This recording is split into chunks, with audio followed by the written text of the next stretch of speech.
Well, hello everyone. This is Fadi, and I want to welcome you back, of course, to the continuation of this exciting video series on the attraction of Islam. Last time we looked at one of the 12 reasons that were provided to Dr. J. Smith questionnaire when he was doing his research, and it has to do with the basically the attraction that deals with social law. And today we are going to continue with that discussion, and Dr. Smith is going to provide us with, some of his findings from that research, along with any additional information he may have by now, since it's been since the 80s, of course, but he's been interacting with a lot of Muslims over issues like this. Dr. J, welcome back. Thank you. Good to be back. Now, obviously the pool that I was picking from were people, converts here in the United States, almost entirely Afro-American, one or two exceptions, but almost entirely Afro-American. So that's going to skew some of the evidence. And also their experience of Islam is also only United States. Very few, in fact, maybe out of all that I talked to, maybe only 3 had been outside the United States to Muslim countries themselves. And that was telling as well. They had not really seen Islam when it was actually as a majority faith. So it was very much a minority faith in a very artificial environment, as you can find in most of your large cities here in the East Coast United States. I wanted to go back, and you gave your response to them. I wanted to go back to what really is on the ground. When you look at what's really Islam is doing, you need to go outside the United States because Islam's just not very big in the United States. It's less than 0.01% of all the entire population. And you need to go to those countries where Islam is the majority. There's about 30 countries where Islam is the majority around the world. Qira'at Atlas, New State of the World Atlas, came out in 1991. I wanted to use that in my response. So I used his to go back and see exactly whether or not these converts really knew what Islam was, or whether or not reflected what Islam was really doing on the ground. And these are some of the things that Qira'at mentioned. For instance, food. Countries unable to provide food for their people. That category, 15 of the bottom 19 were Muslim countries. Of all the 136 countries that Qira'at was looking at, the bottom 19, 15 of them were Muslim countries, including Afghanistan, United Arab Emirates, Oman, Yemen, Saudi Arabia. Look at that. Saudi Arabia, Jordan, Western Sahara, Somalia, Iran, Iraq, Syria, Algeria, Niger, Mauritania, and Bangladesh. So they're right at the bottom of the pile when it comes to providing food for their people. Now, that has changed since 1991, I know, for Saudi Arabia, for certainly, and probably United Arab Emirates, but the others it hasn't. So you can see they're not doing so good a job. And even the ones where it has changed, it's nothing to do with Islam, it's more to do with oil wealth, riches. And that's nothing Islamic. That is something that is there under the ground that was provided to it, that was there long before Islam was even formed. So they hadn't looked at that statistic. Here's another one that came out in his, if you look at Qira'at's life expectancy, that means how long do people live? 7 of the 12 countries with the lowest record of life expectancy, that means under 45 years, are Muslim countries. So mortality rate is one of the worst in the world. That's in all very these high Muslim ratio. countries. Enormous. Literacy. This is what you would think would be a standard. If Islam was that good and it was able to then give literacy to its people, notice that according to Qira'at, all Western countries, that's all the Western countries that are non-Muslim, were in the 90% tile and above. In other words, 90 to 100% tile. Therefore, above literacy rates that are average for the whole world. All the Western countries, which would be Judeo-Christian in background. We don't call them Christian country, we call them Judeo-Christian because we're based on a Judeo-Christian ideal. And every one of the 32 Muslim countries fell into the 10 to 70% categories. In other words, underneath 70%, most of them down at the 10% in case of illiteracy. So they're failing their people, they're not educating them, and they're keeping them in despondency, and I would say back from a century behind. Schooling. Every Western country had 90% in the 9% percentile of children in secondary school. 90%, every one of the Western countries, which would be Judeo-Christian. Every Muslim state had only 10 to 30% of their children in school, and the bottom 50% were all Muslim. So they're just failing right, left, and center. So obviously those converts to Islam had not heard these statistics and did not know about it because they're living in the States. They weren't living where they should be. That's right. I mean, living in a bubble, and they think that's how the world is. They think that's how the world is because this is what we see in New York. This is what we see in Quebec. This is what we see in Lancaster. Child mortality. All the Western states were in the top category of child mortality. That was 25 out of 1,000 children who died before the age of 5. That's the highest category. That's the best. Every one of the 32 Muslim states fell into the lowest category. That means 50 to 200 out of 1,000 who died before 5 years of age. So they're not protecting their babies. They're not protecting their infants. They're not even being able to bring them into a viable life. What about quality of life index? Now, there are 2 indexes that Kidron looks at.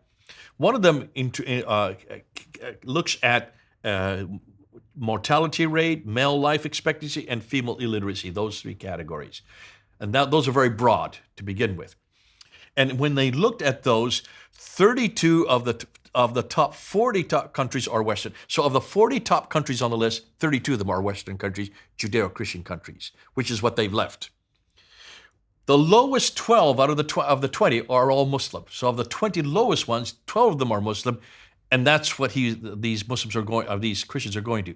So once they leave the United States, once they leave the Judeo-Christian environment, which they grew up in, which they benefited from, obviously, and get into Muslim countries, quality of life suddenly plummets for them. Right. Not here in the States, but outside of the United States. And then quality of life index 2. Now, this is a much more comprehensive quality of life. So this is even more categorical. And this includes educational standards, health status, women's status. In other words, do women have jobs? Are they given importance in that society? Are they allowed to have the freedoms that we love and that we cherish for women here in this place?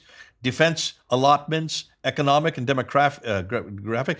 Defense allotments means how much of the GDP went into defense in these countries and how much was spent on civilian life, that category. Or economic and demographic factors. In other words, for every person there, how much of their GDP per individual? How much do they have financially stable? As well as political stability and participation. In other words, how much stability? Do they have a lot of coups or not? Or are they democratic? And does everybody participate, or they belong in dictatorships where they don't have any participation? Those are the categories they're looking at. When you put all those 7 factors in quality of life index, of the top 40 countries, 39 of them were Western. Of the top 39 were Western Judeo-Christian countries. All of the lowest 23 were Muslim. Every one of them was Muslim. Mm-hmm. Failed on every one of those 7 categories. So when the Muslims are saying that they like the social laws, I always had to ask them, have you looked at statistics? Have you been outside the United States? Have you gone to these Muslim countries that you like so much or that you always have adhered to? And if you're so, what are you doing? Because you're not looking at the statistics. Now, prisons was another problem because most all these guys had come out of prison. So what I found out when I talked to the imams who were in charge of these guys, this is what they said, that initially, Muslims showed a very disciplined lifestyle while they were in prison. Yet once they left prison, they went right back to their old life.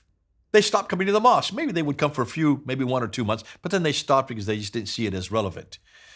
So, and what they would tell to me is that Islam, by its very nature, attracts mainly the weakest and most insecure amongst the nation. That's why so many prisoners do become Muslims.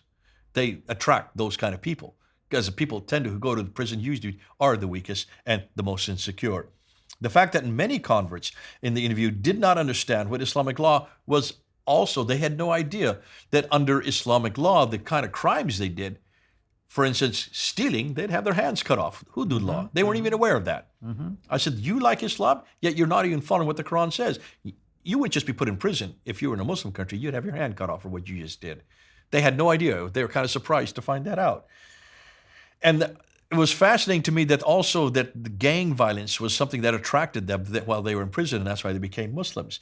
And when it comes to schooling, I said, do you realize that most of the schooling that you send your kids to creates isolation? In fact, they're taking them out of the environment here and put them into a very cauterized, a very isolated, so that when they come out of those Islamic schools, they do very poorly when it comes to getting jobs, because they're not really trained how to live in this society. Do you really want your kids to be isolated like that?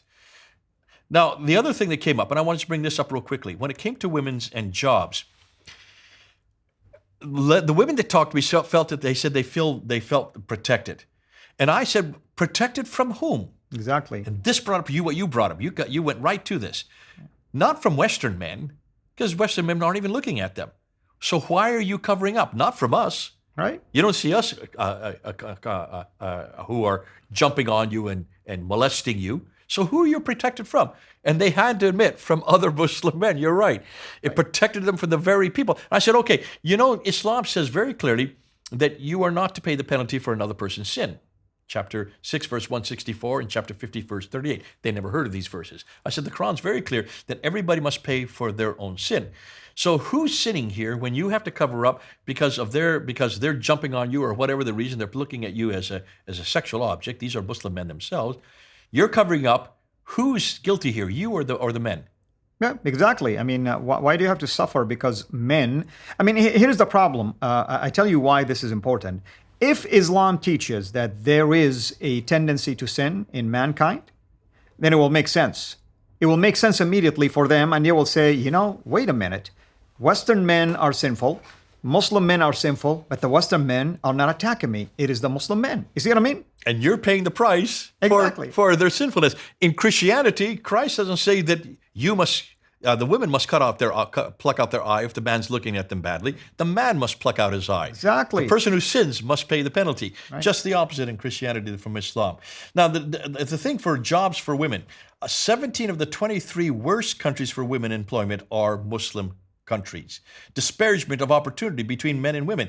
10 of the 11 worst countries for opportunity between men and women were Muslim countries. Unequal treatment of girls. 7 of the 12 of the worst countries are Muslim countries, according to Qira'at. These statistics show overprotection with little freedom for women to thrive. So I don't know where women are getting. If they are only taking what they see in the cities there or in here in the United States, they're not looking at what's actually happening. And one more thing, brother, just for the benefit of those who may have joined the series just right now, can you tell them about Qira'at one more time? This is State of the World Atlas by Qira'at. You can get it on Amazon. There's a brand new one that's coming out. It's just now come out for 2024. How often does it get updated? Every year. Every year. Every year it gets updated. I'm using the 1991 because that's when I did the survey. I need to be careful that I don't use modern against what they're saying there, because it's even worse now today than it was back then. Right. So I just wanted them to know that they may think it's an author or somebody that wrote an article. Very good. Okay, so what's next? The next what we're going to go to is... And that will be next time, because we need to wrap up this one. We're going to go into what the second biggest problem was, the whole problem of the Trinity, and the idea of Tawheed was very attractive. That's right. Yeah, that's always a big one. Thank you so much. Thank you, everyone, for joining us. Well, as always, we welcome your feedback, your comments, your questions, and interactions with us. Until next episode, this is Fadi. God bless.